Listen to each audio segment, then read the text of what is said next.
I'm Danniella Westbrook, born Danniella Westbrook. We went into EastEnders, had a pop star boyfriend, or 2 or 3, got pregnant at 23. By that time I had an addiction problem, went in and out of 7 rehabs. Got married, had a second child, divorced, back to using, back to relapsing, and then I'm still here.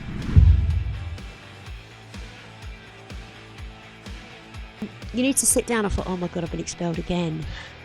And she went, you got it. I said, I've got what? And she said, no, not for me. She said, EastEnders, you start tomorrow at 10 o'clock. They're sending a bike now with your scripts. If you think that the press, drugs, rehabs, public relationships, breakdowns are everything you know about Danniella Westbrook, then you're absolutely wrong. Happy family beginnings and fame at a young age with EastEnders turned on its head with her being sexually abused at 11, fed drugs for years, which led to many health issues such as psychosis and bipolar. I've had agents along the way that have gone, no, you've got to stop this story. We can't have this going out. We'll pay for it. It's not going to paper. And I'm like, but why? I'm a drug addict. When did you start to use? I was first given drugs when I was abused. I was abused within the industry early on in my life, and was given drugs very early on. Then, how early are we talking? About 11 and a half. She's had tons of ups and downs in her life, most of all in the public eye, but now she's turned her life around as a successful author, mother, charity ambassador, spiritualist, and has refocused her life to helping others who have suffered with addictions and abuse. You don't owe anybody anything but yourself. Nobody else's opinion matters, only the opinion that you have of yourself. Sit tight, it's not about you. It's like, but this is my recovery. Yeah, it's your recovery, but it's their life as well. They ain't on the same page. You fucked up, deal with it. I've been alone before, and I felt alone before, and actually if I'd have just picked up the phone and reached out to somebody, I'm never on my own. If you think you know the real Danniella, then you don't. I can't wait for you to hear the real story. Before you start this episode, please can you click subscribe below and follow our social handles in the description. It's a massive help and it keeps you up to date with all the exciting announcements from the podcast.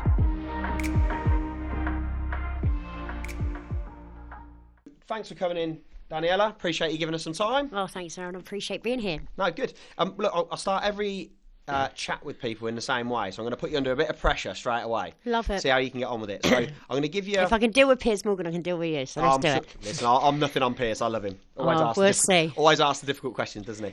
I'll give you a minute tops, and I just want you to kind of go through your life journey in a minute. And what it's going to force you to do is pick out the bits that you think are maybe most pertinent and important, and just try and keep it to a minute.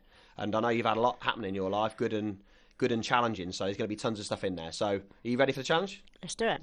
Let's go. Okay, so I'm Danniella Westbrook, born Danniella Westbrook, out of East London, Walthamstow, from just a normal working class family. Moved out to Essex at the age of 5 or 6, and wanted to get into acting. Somebody down my street was acting, did a Boy George video, and I was like, I can do that. And from a very young age, I manifested, but I didn't know what manifesting was at the time. I didn't know about manifesting the universe and stuff like that. But I used to, everything I thought and I wanted, I used to think about and dream about and constantly think about, came true for me. And I went to school. I was bullied heavily at school, in my primary school, because I was acting and stuff on the side. And it sort of took up stuff from there. I sort of had a bad energy on me. And I just had a bad time of it from there going forward. But I was also very blessed and very lucky. And then I went to Sylvia Young's at 11, full time, and it changed my life and gave me the best group of core friends that I've ever had, I could ever wish for. And a great start in the career in the industry. So I worked with lots of different people. Andrew Lloyd Webber, I've done a lot of theatre. Melvin Bragg, I obviously went into EastEnders. Had a pop star boyfriend, or 2 or 3, a couple of footballers thrown in. Got pregnant at 23. By that time I had an addiction problem, went in and out of 7 rehabs. Finally got well, got married, had a second child. Married for nearly 19 years. Divorced, back to using, back to relapsing, and then here I am today. And obviously the old stuff with car accident and nose and one thing and another, and I'm still here. Still here, still fighting on. Still me, nearly 50. No, you've done all right there. I was going to say you crammed that into about a minute and a half, so a lot of people go on for a bit longer than that, but that's I'm used to doing chairs and CA meetings. I was going to say, there you go, tick in the box. So just going back to your kind of early years then, in terms of your sort of upbringing and family and stuff like that. So what was your kind of early years, Danniella? Lovely, normal family life. Both parents worked hard. just a normal family, working class family. Lived in an average house, went to a local primary school, rode ponies, did that sort of stuff. Nothing posh about it. It wasn't eventing or anything like that. Just up the local yard, mucking out to get a free ride on a pony at the end of the day. Didn't have my own horses or anything. Just a normal family. Both parents worked 6-7 days a week. Yeah. And that was it, really. And then I got into acting, modelling firstly, and then acting secondary, via somebody that lived down my road, a little girl that lived down there. And I was like, I want to do that. And I drove my parents mad to do that. Dad thought it was just ludicrous. And Mum was like, oh, we'll let her have a go at it, see if she likes it. And it just took off. I just constantly worked. And off the back of that, I just got really badly bullied at my primary school. Was that jealousy? Junior school. Yeah, it was actually my second cousin who just made my life hell. Turned the whole year against me, cut all my hair, one of my plaits off, cut all my hair off, broke my nose. Just literally bullied and got attacked every day on the way home from school. What age were you at that point? At that age, I was coming up 11, just about to leave school and go to secondary. Okay. And that's when my parents made the decision, because I've been 2 years going to Saturday Sylvia Young's, that I'd made the commitment that I really loved it, never missed a show or a Saturday class and stuff. And my dad's like, okay, we'll let you go full time. And they let me go full time from 11, and it was the best thing they ever did for me. Yeah. Best years of my life. Can you remember your first day there, what it was like? First day full-time school, I was so excited, getting the tube up there. I had like 22 stops to do on the tube, but there were so many of us. Everyone used to get on at different stops along the way. So by the time we got off, there was nearly a whole carriage load of us on the Central line. So it was great. And it's all still friends of mine today that are in Casualty, Spice Girls, All Saints, like loads of people that I went to school with. Yeah. Still friends with now. And it was just, the first day was just, I knew everyone from Saturday school that we all joined together. And I think there was 12 of us in our year. Wow. And it was just magical. And I still have those friends today. And they've actually carried me through so much of my life. Yeah, so you still keep in touch? Very much so. One of them is very big in Cocaine Anonymous and got me back into the rooms the last time I relapsed, and I'm thankful for my life to Aaron. So yeah, I'm very close to my family, all of them, and like just such a small school, and Sylvia Young herself, amazing woman, and all our teachers and coaches and everything there, and it was amazing. I just think I had the best time, and we worked like on professional work and that there a lot, which done us a lot of good as children to go work. And we were looked after, we were loved, and it was a nice, we were like a family, yeah, and we still are. And I think when I've hit tragedy in times in my life, when I've been in a space where, I just had no way out, and I had so many fake people around me, and my family just didn't know what to do anymore because they're just not addicts. Yeah. And they've never had an alcoholic or an addict in the family, so they didn't know what to do. Those guys picked me up, and they knew me because they knew me we've been together from 7-8 years old, so they knew me before all the crazy and the madness and, before the madness, yeah. So they just have always been there for me, and I hopefully I have been there back for them. But yeah, it was just, in one way, an absolute blessing to go to Sylvia Young's. Did you know before you started there that's sort of the work that you wanted to do? Well, yeah, because I went at 9 years old into Saturday school, and so by 11 I was desperate to go. I just wanted to be at that full-time school. And obviously back then there was a program on the TV called Fame, and it was like Sylvia Young's was like that, and I was like, that's just what I want from my life. I just can't be in a normal school getting bullied, doing something I love, because it doesn't matter how much somebody hit me or how much somebody taunted me or how much nobody spoke to me and how painful it was to go to school every day in my junior school. It didn't give me any problems about how I looked or my identity or my confidence. Yes, it hurt, but it didn't put me off of following my dream of wanting. It just made me want to do it even more. So even at a young age, you had a real strength of character and a real resilience. Yeah, but I think my parents are very individual people, and they've brought us up to try every sport. And I do with my children. Try everything. If you stick at it long enough, I'll buy you the outfit and sign you up. If you can do 6 weeks at it, I'll sign you up. But try everything, because you never know what you might be good at. And I did it, and I wasn't the best at it, but I just loved doing it. And my dad said, well, it doesn't matter if you're in the top grade or you're not. Do you love it? Yeah. I said, yeah, it lights me up. It's what I want to do. And he said, then do it. So I think there's a lot at the moment of kit. I mean, my daughter's 17. She's just literally finished her last exam. She's on leave at the moment and stuff, and she's got her first, got a job and bits and pieces now. But going through kind of, all of her mates knew exactly what she wanted to do. She had no idea. Like, she's done dancing and acting. She's been doing it since she was 18 months. Then she quit doing that when she was 16 and a half, only a few months ago. But it did its job, because we originally put her in that because she wanted to just gain her confidence and stuff like that and enjoy it. Don't you think it gives you, I think with my kids, Kai still got friends that he was friends with at rugby and at football, outside school, and Jodie the same. And it's like, same as me with Sylvia Youngs, and then my friends locally, and then my friends from sports. And it's like, for me, I've always put my kids into different things because you have different groups of friendship groups, and networks, and it's really, really nice. And because I was bullied so badly in my junior school, I think I was overly conscious when I had children to make sure they had different friends in different areas doing different things, because you're not just dependent on one group of people. You always had different people you can. What I've learned from having a daughter of that age, and it is a learning curve, you know, from going through how old she is, and it's going to continue. Mine's coming up 21. Trust me, we're organising this party, and my son said, "What is it? The Queen's Jubilee? It's not for 3 months yet." But yeah, so I didn't realise it was a big reality that girls are horrible. Aren't they? Friendship and girls, they can be so bitchy and horrible sometimes. I look at I could cry sometimes for my daughter, and she's not bothered in the slightest. But some of her friends are so, like, she'll put something up and no one will like it. And stuff, and she's like, I don't put it up for people to like it. I put it up to help people and stuff. And she's like, why are you so bothered by that? I said, because you're my daughter. And she's like, but you're more caught up in the social media crap than I am. And I was like, I had to really think about that for a minute. I was like, actually, yes, I am. I think I am a little bit because of what I do for a living. She's like, don't be using social media for likes and they teach me so much. I don't know about your children, but I actually learn a lot from them. Yeah, they tend to simplify situations, don't they? And just really tell you break how it down. Yeah.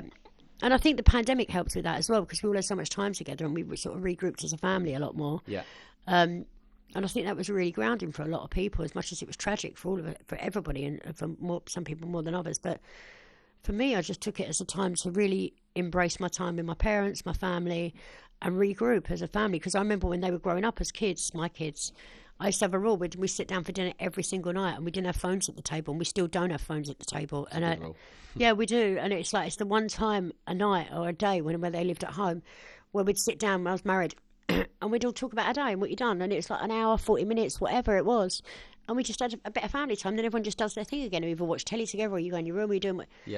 But you just need that time to touch base, you know. And it's just, and we did that during pandemic, and we still do that as we eat as a family now. Even if we go for dinner, we don't bring our phones out, and it's like we might do a video or something, a bit of fun, but we sit and we converse, and it's so important. And I think today a lot of people I watch people, and it's like I've fallen into the trap of like texting the kids dinner.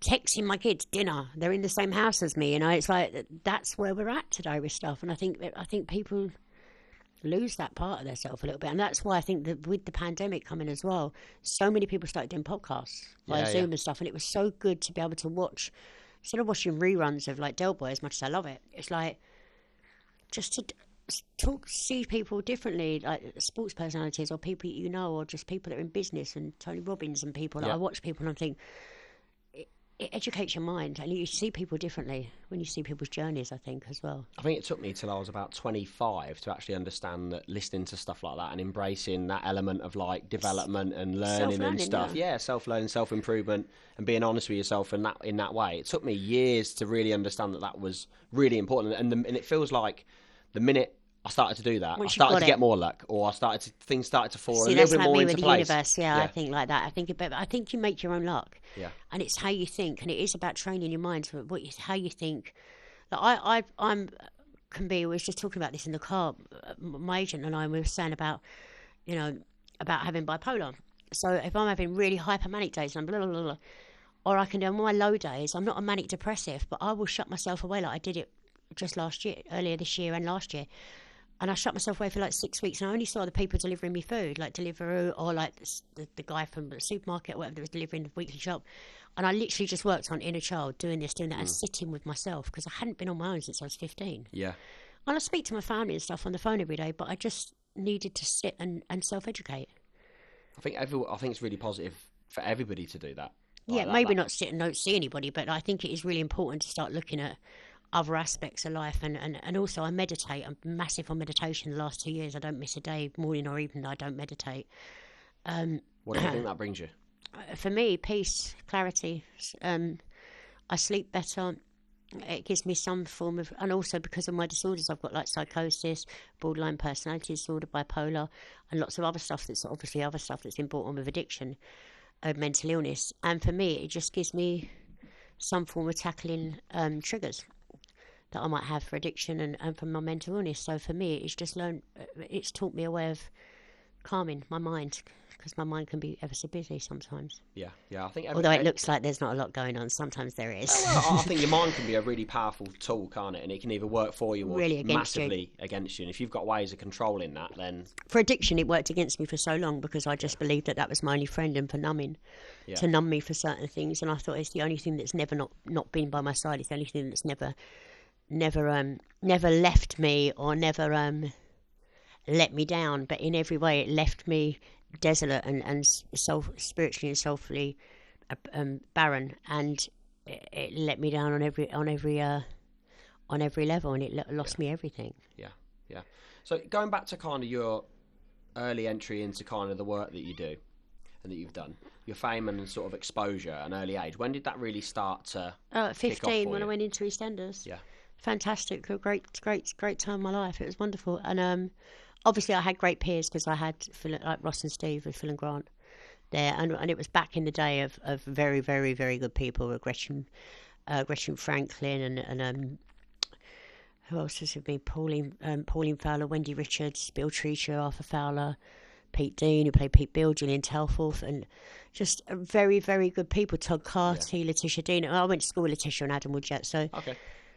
Her brother used to be my chaperone, funny enough, for years. Her twin brother, Stephen. So, yeah, I was around amazing actors and very, very old school BBC director producers, and we used to rehearse on a Saturday, and we used to do a full dress run and a full tech run and stuff like that on a Monday. It was different to how it is now, where they're knocking out like 40 episodes a week. Yeah.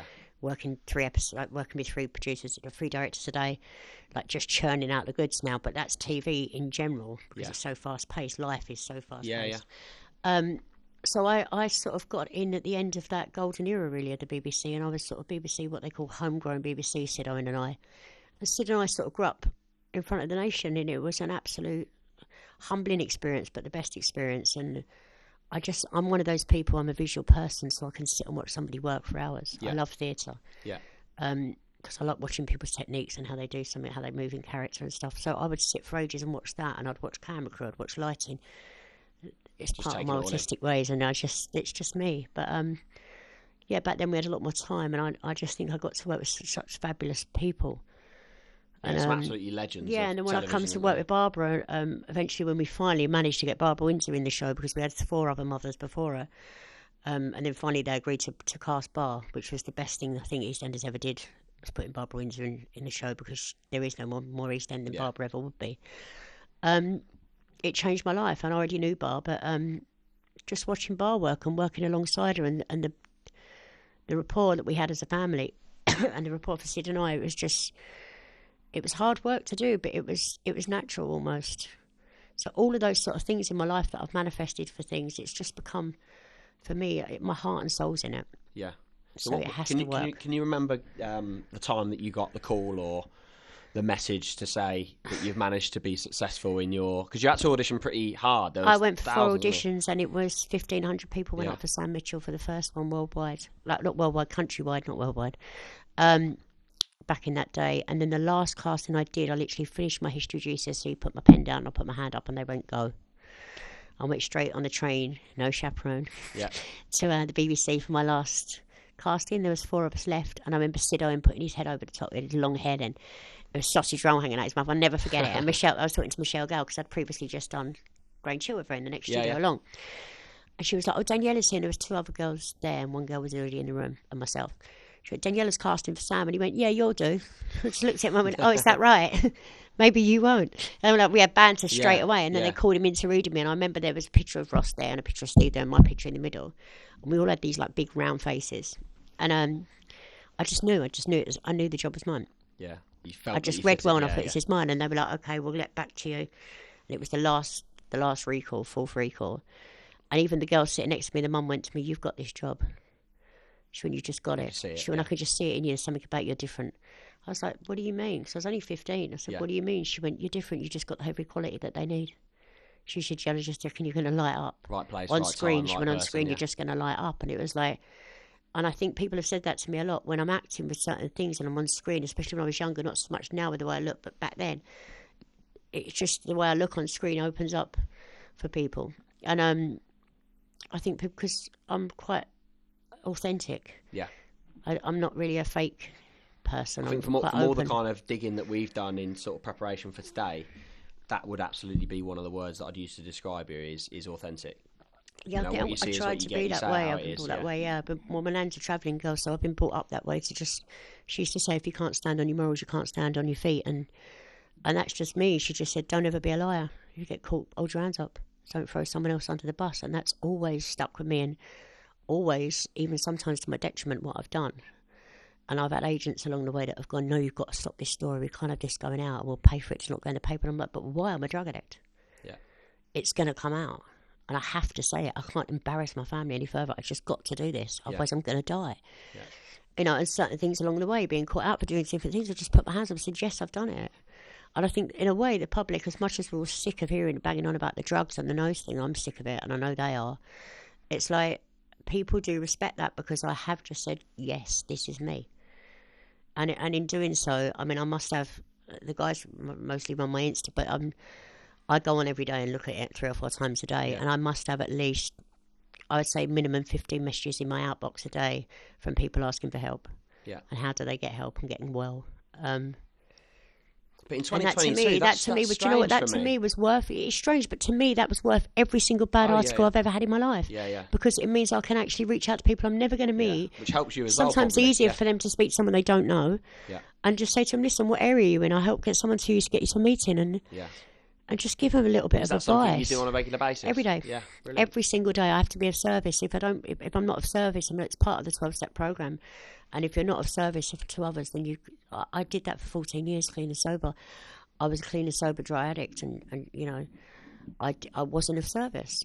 Yeah. I didn't speak up. I didn't work 12 steps in my life every day. I didn't do inventory. I didn't do gratitude lists. I didn't work with a sponsor. I didn't speak in meetings. I didn't do chairs. I just turned up and sat in a chair. And I think that was ego fueled, and I was already going to set myself up for a relapse, and eventually it's what I did. Yeah. So what do you think is the kind of press version of you versus the real version of you? I don't really care, to be honest. To be perfectly honest with you, the press version of me is somebody's middle class, without being rude to middle classes, but it's true. A middle class person's opinion of me. It's not the country's opinion of me. Yeah. Everyone has their own opinions. Yeah. Other people's opinions don't pay my bills. Yeah. But the person that writes that article, they tend to, even though they're trying to be bitchy and horrible, they do pay my bills because they keep me working. Thank you very much for supporting the podcast over the last sort of few months or so. We're now getting thousands and thousands of downloads and views every single episode, but that is not all. Big news to come. We're looking for a sponsor for the podcast, and the reason for that is we're looking to take our thousands of downloaders and viewers to tens and hundreds of thousands of downloads and viewers. So if you're interested in sponsoring the podcast, if you're a business owner that wants to get some extra exposure to thousands of people per week, please get in touch. Let's talk at thesilententrepreneur.co.uk. Yeah. In a funny sense, because people are intrigued. Yeah. So half empty, half full, always half full. Well, you look at it in a positive way. Yeah. So when you found out that you got the gig with EastEnders, can you remember that moment? Where yes, were you? Who were you with? I was upstairs in my mum's, upstairs at home. We didn't have mobiles back then, people. Well, we did, but they were about that big. My dad had one. Faxes, yeah, exactly. No, it was a pages. It was faxes, isn't it? Yeah, we used to have faxes, but we didn't have a fax machine. We weren't that posh. And I remember my mum answering the phone and saying, "Danny, Sylvie's on the phone," and it was that afternoon. I just got back from the casting, literally just got back from the industry, same day. So they must have been sure then, yeah. And they said, Sylvia went, Danniella, so I picked up the extension in my mum's room, and I remember we lived in Loughton next to a pub called the Foresters, and it looked out over the Epping Forest in Loughton, up in Baldwin's Hill, and I just remember looking out over all of this forest, and her saying, Danniella, it's Sylvia, and I was like, oh, Sylvia. Because even though I've been to school for years and I knew her dead well, it's like still the head of the school, you know. So, oh, Sylvia's calling me, not just the booker and the agent, and Jackie ringing. And I was like, hi, Sylv. And she said, you need to sit down. I thought, oh my God, I've been expelled again.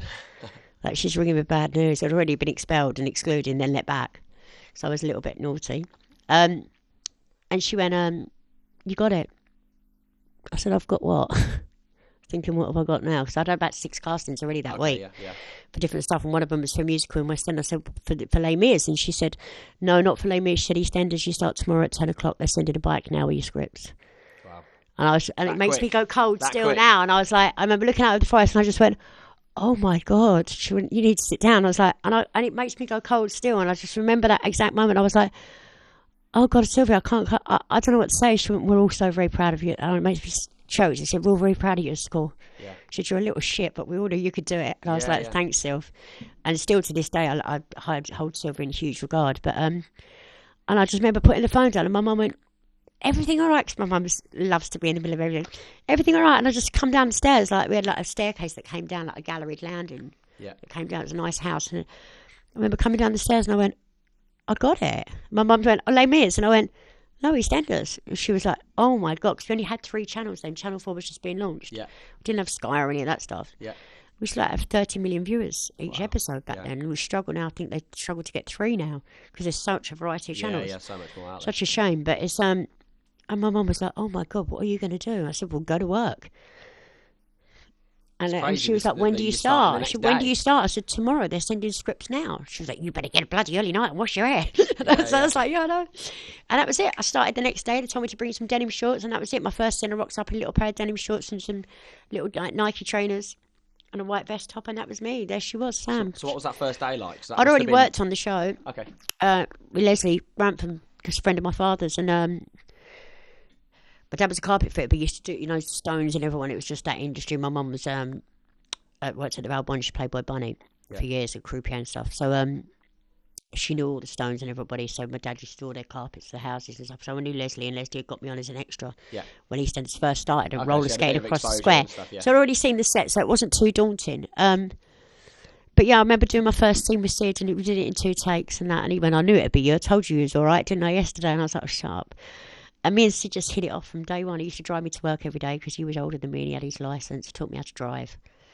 At work, he used to nick the milk float, and we should drive. He let me drive it around the square and that, and then we rolled it off and got sacked for 4 weeks. We had to sit at home 4 weeks. Just fantastic memories. And Sid and I sort of grew up in front of the nation. Really, we got married, ran away to Gretna Green, and did all that stuff. And then I left and went to ITV for 2.5 years to work with Timothy Spall and Leslie Sharp when it turned to Colton. Thames talked back to Colton on an ITV deal.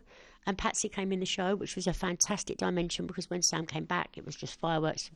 Me and Patsy with Bianca, which was great for Sid and I, and that 3 worked really well, fused together really well. And I went back and forth. And if I'd have gone back this time around, when now Sam's back again, it would have been my 32nd year in the show. Wow. Over 32 years. But so was that 4 stints? 3 stints? I don't know. I've been back more times. I've had more comebacks in that show than Madonna has. But yeah, there's been more Sam Mitchells than I don't know what. Definitely. So have they been? Is it something that the door's always open with those no, guys? No, somebody else is doing it. The girls come back. Kim's doing it now. Kim went in when I had my daughter. I didn't want to go back to the show because it was just only 6 months clean. They said, well, we're going to have to recast. They recast, and then 10 years later they brought me back, and now 17 years later she's back. I didn't know she was going back in the show, but I couldn't have, even if they had asked me.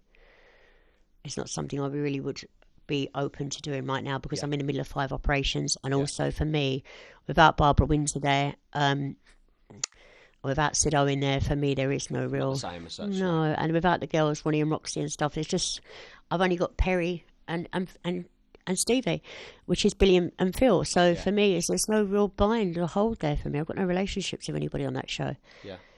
It's like character-wise. And I think for where they want to take the character to, I think Kim's the perfect choice. Yeah. The way she plays Sam, she plays it very differently to me. She's more middle-class, different type of actor, whereas I'm more like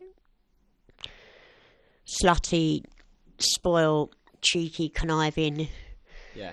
Flash. So the character's changed and evolved a little bit. Yeah, but then I came back and brought her back to that, and then she's brought her back to this, and I think that's where they want to go with the storyline. And I just think no one character is bigger than the show. Yeah. I think whoever they decide to cast for that part is the show's choice. It's not my choice. Yeah. I'm just grateful I got the chance to put an ending to my Sam, and I think it's only right that Kim should come back and put the ending to hers. Yeah. So some from sort of a euphoric, really positive, family-related, years and years.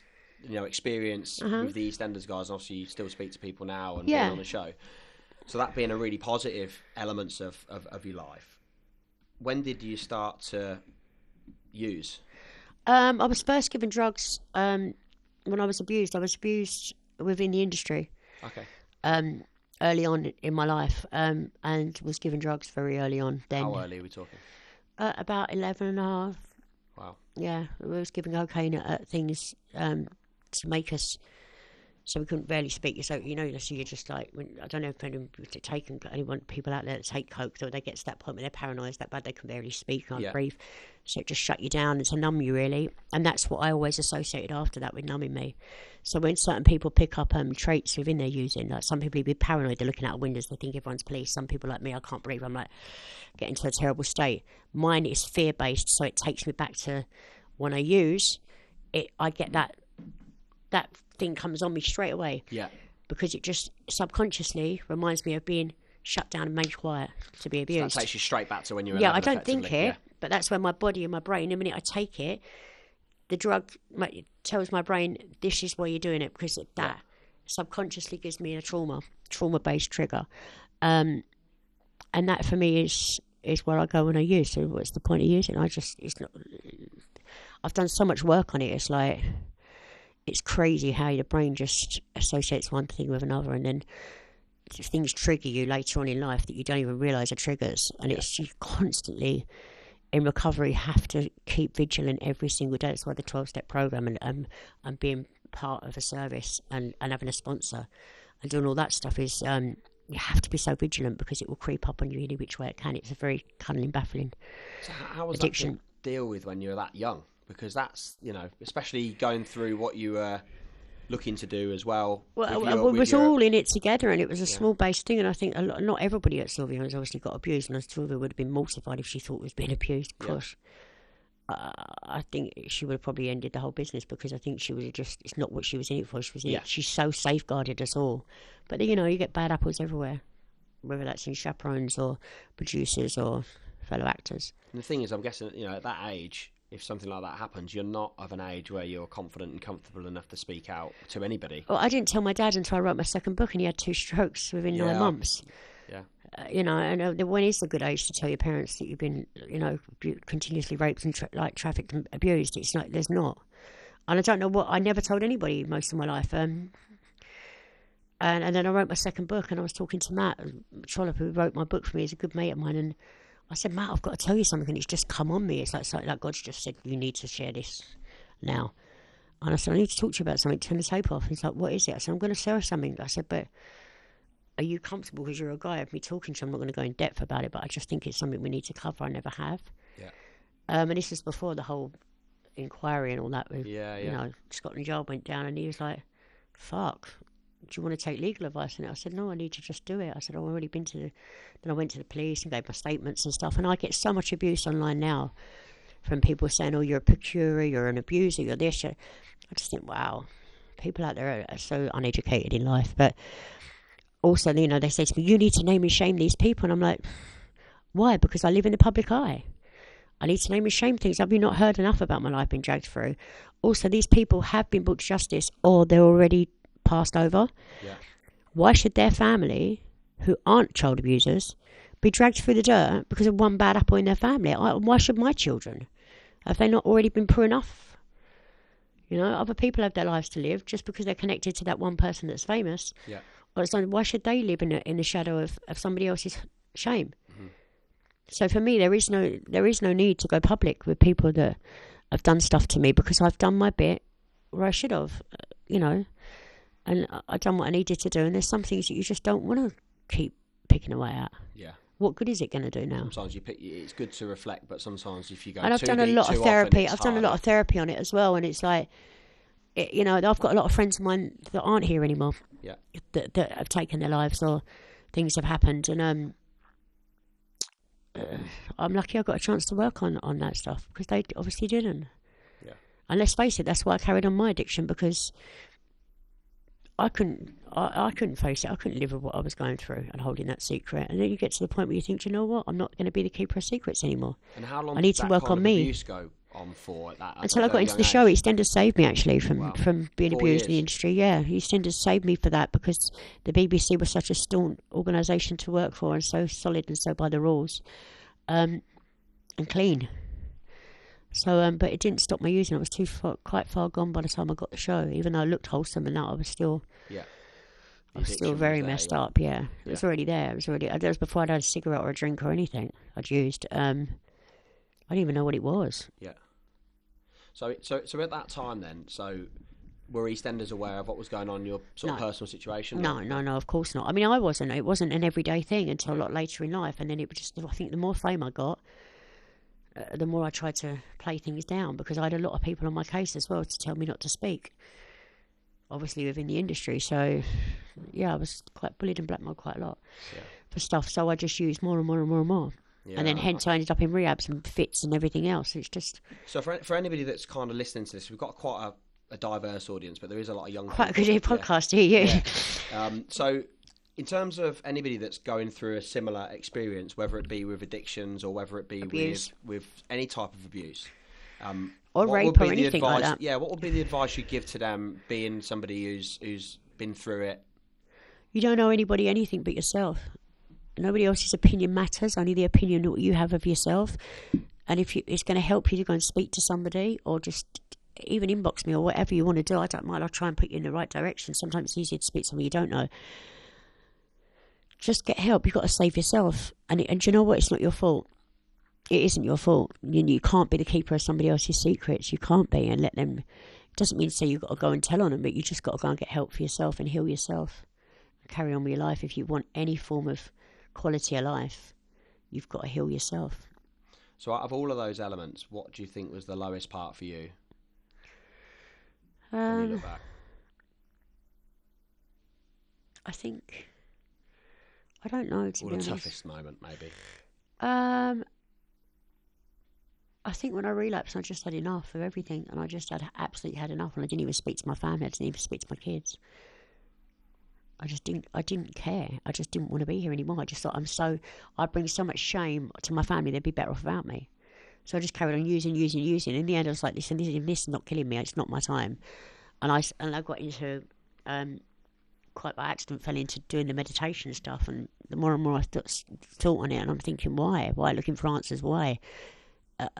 Why? Whatever I'm doing, is it not working? I know it sounds really selfish. Yeah. At the time, with my mental illness and stuff, I just didn't want to be here, and my addiction. And I just thought, you know what? This is not my journey. Did you try and end your own life? A few times I did, but I didn't mean to.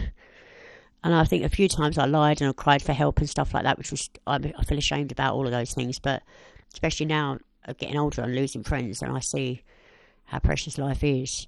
I was very needy and very, just attention seeking, and it was all, I just didn't know. I wanted attention, good, bad, or different, like a dog. Yeah.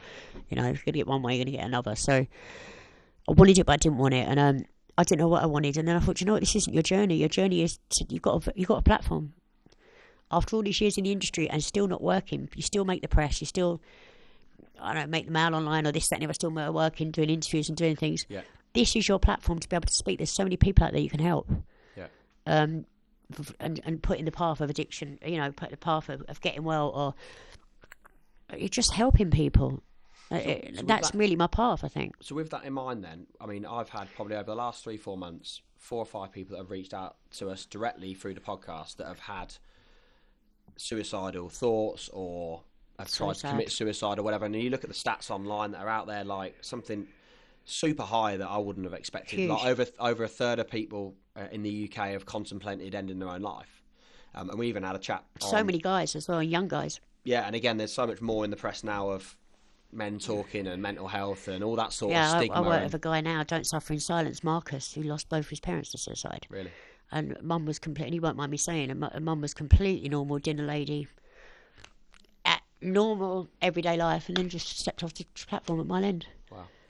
And 3 months later, he lost his father, and it's had mental health. And I work alongside him, seeing him tomorrow. We do this thing called Don't Suffer in Silence, and it's basically men's mental health, but now it's all encompassed of all mental health now. So, for men, women, children, whatever. And I think it's taken off, and I'm so pleased that I've got so many male friends that have been brave enough to reach out, and big men as well that have been in prisons and done things, and are big businessmen or all sorts of different genders and walks of life that are just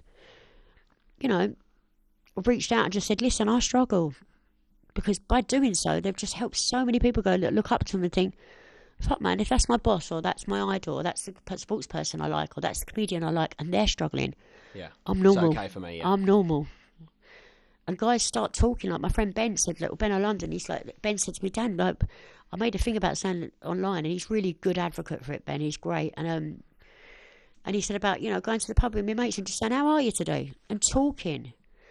Whereas girls go to the pub and talk about their boyfriends and sex and handbags and shopping and what they want and what car they want to get and how much they know their boyfriend's driving them mad. Men do talk about what's going on in your life. Yeah. They don't talk about the crap we talk about. They don't talk about the relationships and sex. They talk about, like, mate, I'm under pressure. Yeah. This isn't, and I think it's great, and it's a way of opening the door. Because I don't think it's always been that way.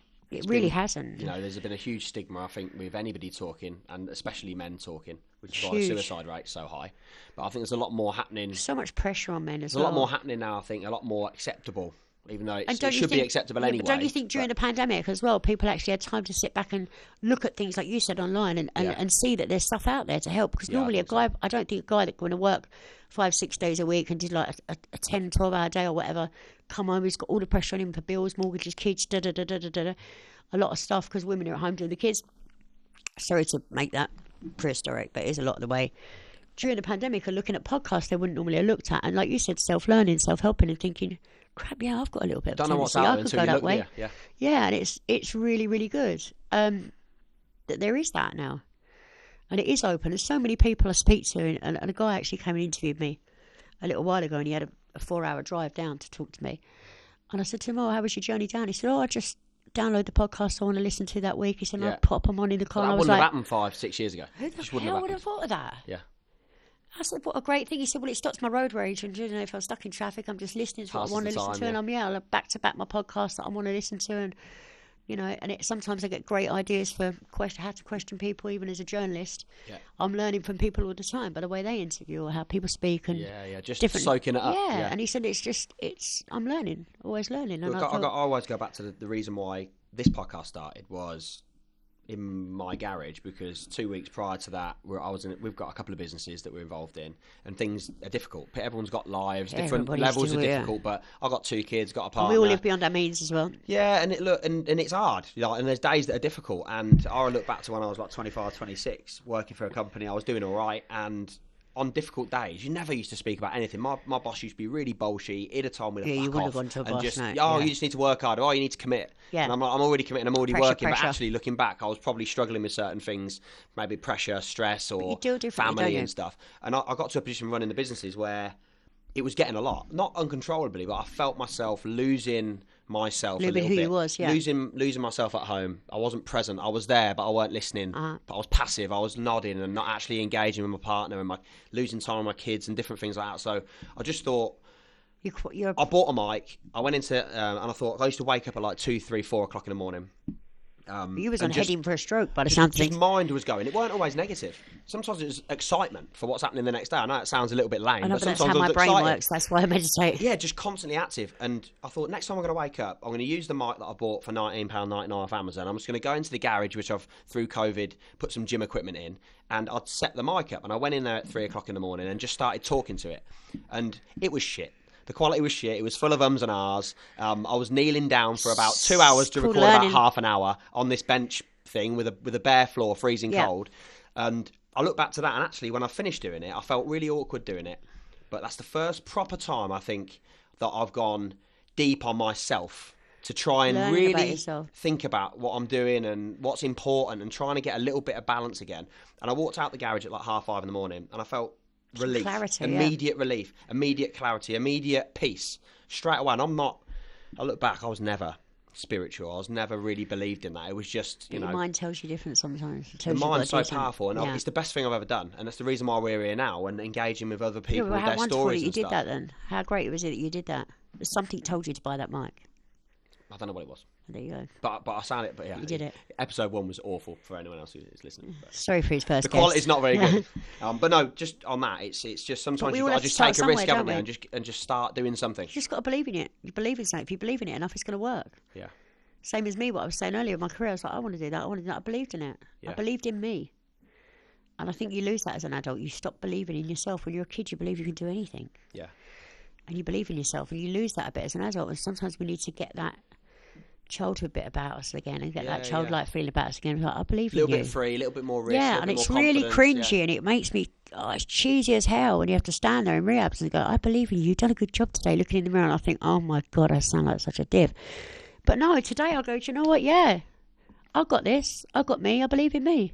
Yeah. I don't need my kids to keep going, go on, I'm gone. I don't need them as my cheerleaders. They've got their own life. Yeah. I say, I'm doing it for my kids, and about 3 months ago, my son went, can't you just do it for you? I was like, Kai, that is so damn rude. And he went, Mum, like, why do you keep saying the only opinion that counts is that of my kids? He said, what about your own fucking opinion? Yeah, yeah. You're 48 years old. I was like, Kai, that's harsh. She was like, no, mate, you need a reality check. Stop saying you're doing it for everyone else. Every time you do it for everyone else, you relapse, you fuck up. When you started this job, what did you do it for? What did you go out and work your hardest for and gun at that EastEnders audition for and think, I've got this is for you, to light your fire. And I said, and he went, Mum, you need to light your fire. He said, get selfish, light your fire. Sounds like he's pretty level-headed. Mate, he's great. What does he do? Different businesses and stuff. He's got a studio and that as well. He used to have a rap. He writes music, raps and stuff like that. But he had a music, what's it called? Record deal, whatever, out in Sweden. For a while, he didn't want to be famous in his country. He was clever. So he did all that over there, and then he's got a virtual tour company. Nice. He had a fish store. He's done for it, but do you know what? He wouldn't work for another company full time because he said, "I just don't want to be without a wage." It's very clever. After the pandemic, he said, "I can't." He said, he does his businesses on the side, and he works. Screwed on. Very, very clever. He speaks 5 languages and. Wow. Yeah, fluently, and I'm proud of the kids. You know what I mean? I've given them the best I can and good educations and everything else. But they've, you know, as Kai always says, like people say, "Oh yeah, you're silver spoon," and Kai went, "Yeah," and I'm the fucker that turned it to gold because I had to put hard work in. That kid's been homeless, lived in hostels, had shit go down when I've had nothing. But yeah, at the same time, people just think he lives. When my ex-husband lived in £1 million house, like £3 million houses, went to international schools and flew everyone on private jets. He did, and then at a different time. The kid was freaking in a hostel on the floor because they couldn't house me with him because he was over 18. Yeah. You know, we've had our ups and downs, and the kids lived. He's had to do things he don't want to do. Do you know what I mean? It's like, and now he's level-headed, he's business-headed, he's got his crypto, he's got things going on, he educates. It was him that got me into watching Tony Robbins and different people and stuff like that, and all spiritual stuff. And he's like, both my kids, Jodie's very spiritual, but you know, I'm very blessed. And as I said, they teach me every day. Different stuff. So going through sort of the bits that you've gone through in your life and stuff, how's the relationship been with like close family and your kids and stuff like that? How's that kind of ebbed and flowed? My son, my daughter and my son are fabulous. I just an absolute gift. My son's never left my side no matter what. Jodie, we've kept quite a lot from Jodie because she's the baby. Kai shielded her from quite a lot. My mum's always been there, but it was me. I just didn't show up, and I used all of them as I used to use. Everything and throw. I'm a narcissist when I'm using. Yeah. I'm a terrible narcissist to everybody when I'm using, including myself. And I can turn anybody against anybody because I have a very good power of deception. Yeah. And I'm an actor, so I'm great at everything, and I remember everything because that's my job. So I never get caught up on lies. You've got the skills to manipulate situations. And I'm like Cruella de Vil. I really am. And but I like dogs. But yeah, I caused my family a lot of heartache, you know, and a lot of pain. And my family have always been there. They've always been there waiting for me, you know, that just to come home. And that's all I've ever wanted, is me just to come home and be well. They've given me every support and thrown me so many lifelines, and I just didn't want them. And I'll turn it around and say that they were horrible to me, and they're this and they're that, and because I wanted people to feel sorry for me. I just used to lie. I lie when the truth will do, you know, and that's how I was, and that's being a drug addict. Yeah. So, yeah, and that's sometimes that whole ego stuff and that whole line and everything else is more addictive than the actual drug you're taking. Yeah. Because that feeds an addiction in itself. So I had a lot of making up to do, and a lot of not making up to do. I had a lot of just one foot in front of the other because I was ready to make amends. Doesn't mean to say everyone in my family was, and I just had to show. Is there any relationships that have suffered and haven't recovered? No. Touch wood, thank goodness, no. And there is everything that I've put right. We have put right, all of us together, and only for the grace of God and for their love. I have, but I had to take a back seat and just know that it can't always be on Daniella's time when she stamps her foot. My therapist, Michelle's fantastic. She says to me, listen, sit tight, it's not about you. I was like, but this is my recovery. She went, yeah, it's your recovery, but it's their life as well. They ain't on the same page. You fucked up, deal with it. Sit tight. She said, I said, but I'm offering the olive branch. She went, I know, but you don't have to take the whole fucking tree back. And it was, sorry to swear, but it's like, and she's so right. And so I needed a therapist like that. It's just going to go, no, listen to this. Take that, and that, and sit. Sit in your shame. And it's like, now I look at things and people say, you're different to other people I've met or different celebrities and different things. I said, listen, I sit with what I've done, good and bad. Yeah. And I take power over it. Yeah. And for the bad stuff I've done, I take ownership of, and I turn it around and I try and show other people a way forward. I'm not saying I'm perfect, and I'm still learning every day, and I still learn a lot in recovery every day. I still listen to chairs and messages, and I hear a lot that reflects back at me. And I do try and take the similarities, not the differences, in every meeting I go to. Even if something doesn't really resonate with me, I will find something somebody else sharing or something, or in a reading or whatever. I try and take a good from everything, because before I used to think, that doesn't apply to me. And that's why I fucked up every time.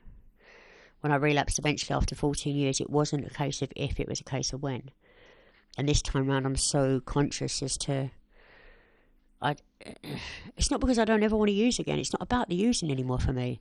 It's about I don't want to lose my relationships today. I don't want to lose the relationship I have with myself either. Yeah, which is probably the most important one. And my kids have taught me that by saying... What about you? Weird, isn't it? How kids can teach you quite. They seem to simplify situations. They're a blessing. Like when I struggle, I speak to my daughter, or I might go and speak to my son. He hasn't got a clue what the struggle is, but he'll say something, and I'll be like, "How can I?" Yeah, that makes sense. And some decisions we've made. They're bright, these kids these days. Some of the decisions we've made with the businesses where I didn't have a clue, and been doing in this industry for like 14, 15 years. I haven't got, the logic, the way they see logic is... It's strange. Like, they don't know anything about the business, nothing about the industry, and then I'll ask them a question, and they'll give me an answer that's that dumbed down and basic that I'm like, why it just cuts through all the crap, doesn't it, as well? Just simplify it and just go and do that. Why aren't you doing that, Dad? And I'm like, Oh, my kids are like that, and do you know what? I think because they've always been brought up around business, and that's sit around boring tables with boring people, listening to dinner and stuff. It's like, Kai's so good with business. I don't make a decision in my career, even on a group chat with my agent and the two kids. Yeah. There's not one job I take, even this one, that my kids haven't. My son has not researched you. Yeah. And said to me, that'd be great for you to do that.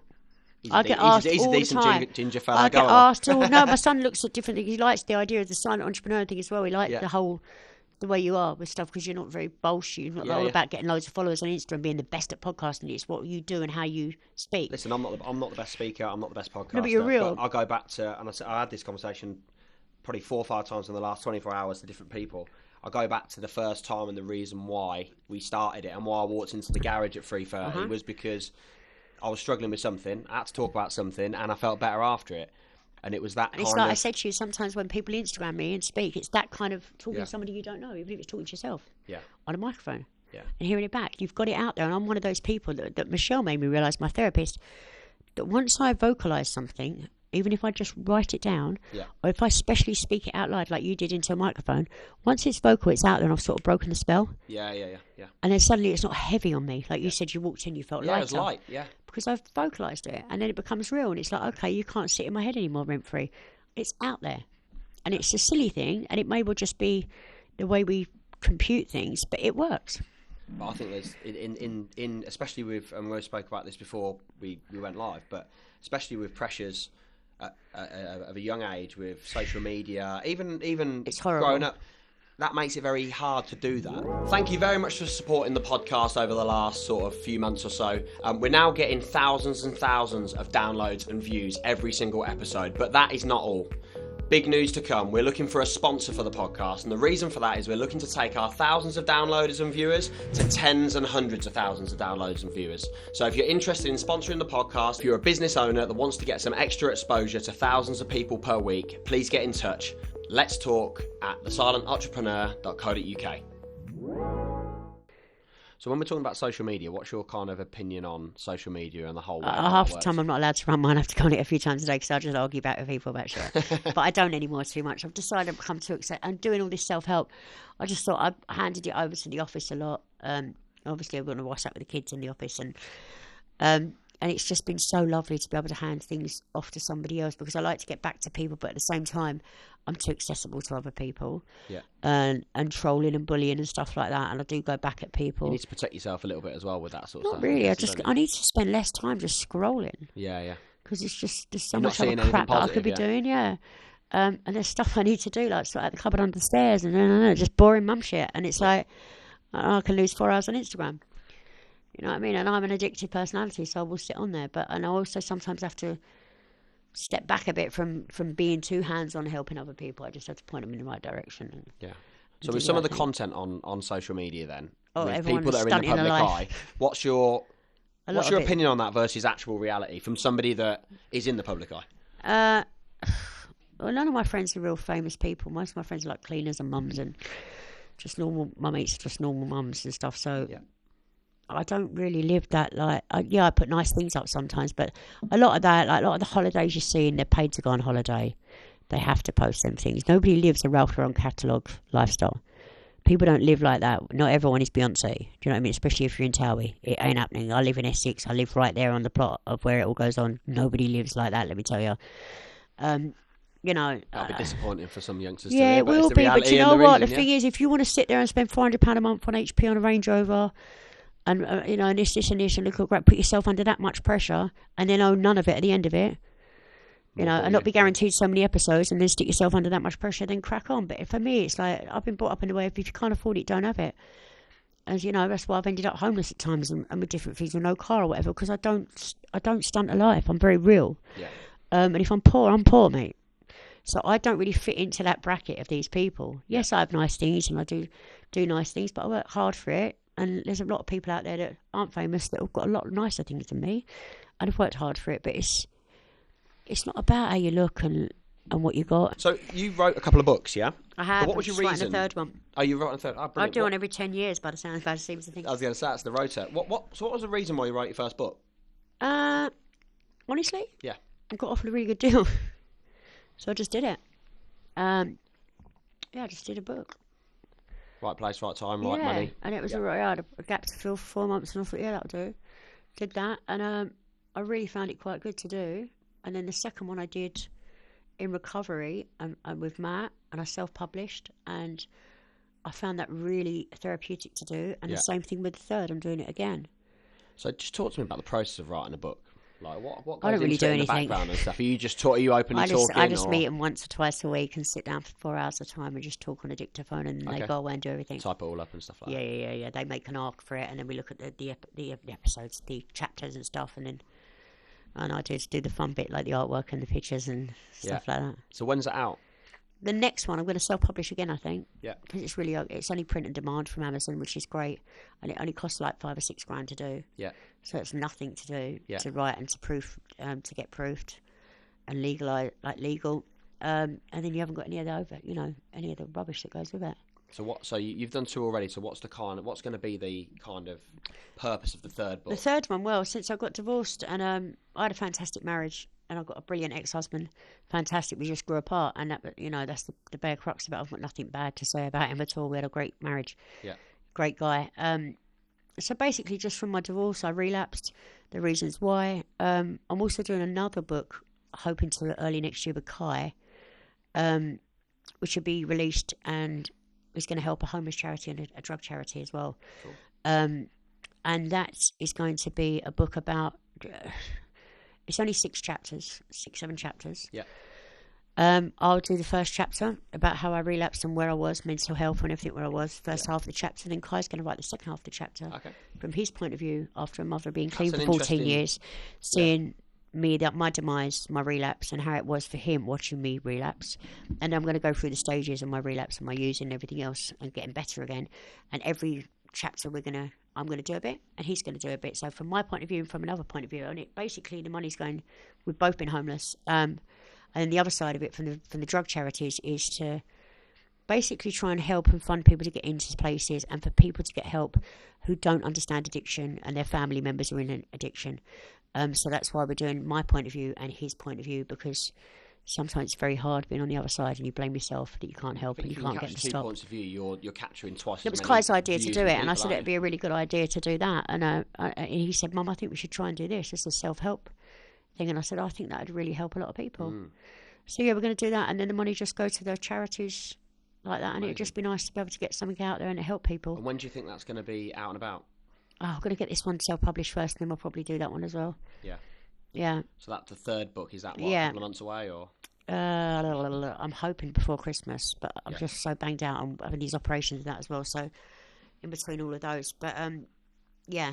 So I'm trying to get that done now. I have started writing it all myself. Yeah. And then yesterday I just said to Chad, listen, I need a ghostwriter on this one. I can't do it. Yeah. I don't know how people do it. I don't know how people write their own books. Intense, isn't it? It's a lot of Yeah. work. I can't even spell, but you know, because I can speak, so I just think I need someone to cut it all down for me. Yeah, that's nothing It's like bad. you It's in still the same garage, story, isn't it? Yeah, but everyone's got their strengths, haven't they? they'll condense it a lot better than me. So yeah. Well, you'll have to know when it's out so we can. Oh yeah, I'll let you share know. it Yeah, around we'll in I'll come different and do bits and something. pieces, Or when I I think. do the one with Kai, maybe Kai and I come on and speak to you. Yeah. Because it's interesting to see sometimes for other people at home to see from Just a different point of view, point isn't of view it? that they're not alone in how they think about their family member or their loved Oh one. yeah, because there'll absolutely be people listening to this that are not the user, but the family member It's or so the brother sad. or the sister and or they the can go parent to or Al-Anon something. meetings. They can go to Okay. family members' meetings, and that's so helpful. I know a lot of people that have gained a lot from going to those. But yeah, it's been great. So with your addiction, what's that cost you? I don't know. Other than my nose, my looks, I don't know, to be honest. I don't even do my own accounts. My agent does it, so I just don't even know. Yeah.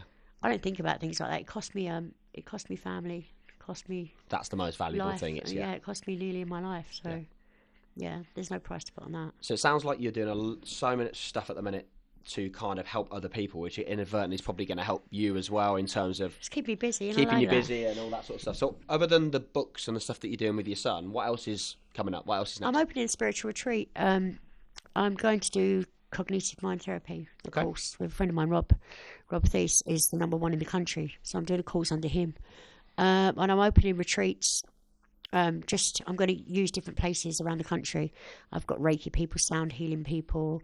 I'm talking about manifesting and writing journals, how to do rituals, and then just how to, open your mind a little bit more, how to meditate, and stuff like that. Meditation classes, yoga classes, inner child workshops and stuff like that. So I'm going to be giving so many places away as well to people that can't afford to go.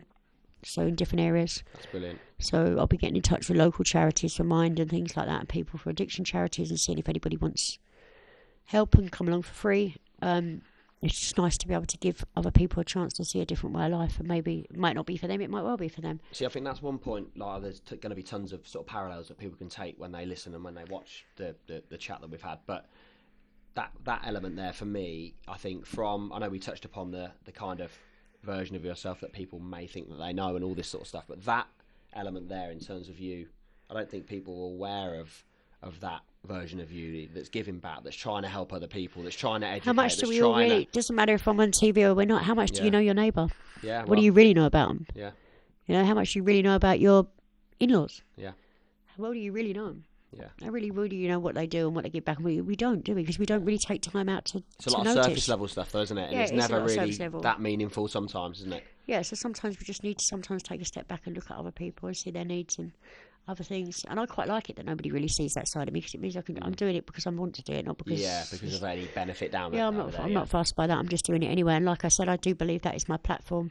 And while I've gone through so many things and why I did relapse and everything else is because I have got a great platform to be able to speak and reach people. And I think there's sometimes more purpose to me in that than there ever will be in acting. Yeah, well, all that sort of stuff we can talk about when we go off air, but we'll get any links to anything that you would recommend or anything to help other people will get shared with any of the a lot of things I do is out. free organisations as well, because I like people to be able to get free help and instant help. Brilliant. Because I know that when you speak to a doctor's surgery, they're so under the, especially after COVID, backlogs, it's like a 12-week wait to see anybody. So there is a lot of places out there, and I'm a true believer in you can get clean and sober, or you can get well without paying for it, and the rooms are free.